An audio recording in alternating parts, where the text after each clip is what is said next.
The legend of the Forgotten Towers was known only to a few.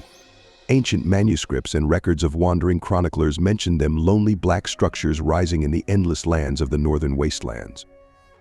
Abandoned by an ancient civilization, they attracted the attention of rare researchers and archaeologists obsessed with the idea of solving their mystery.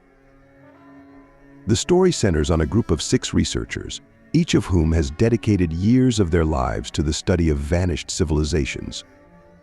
Among them, archaeology professor Edward Gray, a young but ambitious linguist Jessica Watson, scientist cartographer Martin Ford, historian Annabelle Rose, cultural scientist Sam Price, and expedition coordinator Peter Gunn. Their goal is to reach the Forgotten Towers and study them, to uncover the secrets that, as the locals say, absorb anyone who comes close to them. On the 3rd day of the journey, the group notices how the situation around them begins to change. The ground softens, the landscape becomes increasingly empty, and a faint smell of dampness fills the air. Annabelle, known for her sensitive perception, says that she feels as if they are under someone's observation. Peter, trying to lighten the mood of the group, waves her words away, but no one laughs. The gloomy atmosphere begins to weigh on everyone. After several days, they finally see the first outlines of the towers, huge structures of dark stone, rising in the distance above the horizon.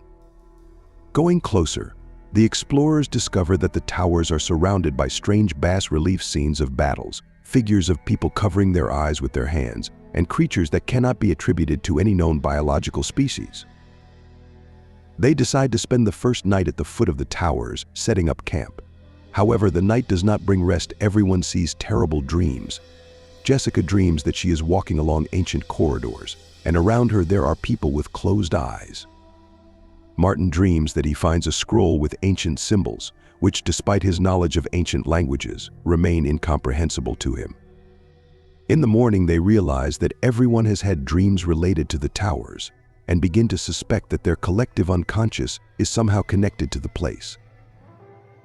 The next day, they decide to explore the interior of the towers. As they enter, they feel the silence begin to press on them, as if the very ground around them is absorbing every sound.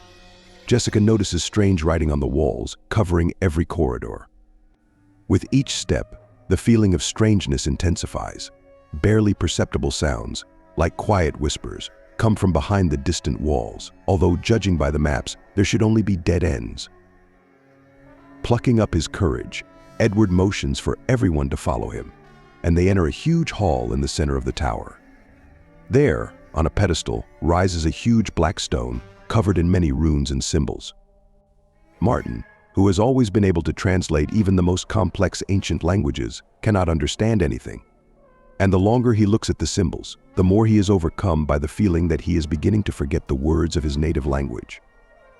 In a panic, he moves away from the stone and asks the others not to come closer. However, curiosity and the thirst for discovery still win out. Jessica touches the stone, and a vision appears before her eyes. She sees a world covered in endless lands, where strange figures walk, as if frozen between sleep and reality.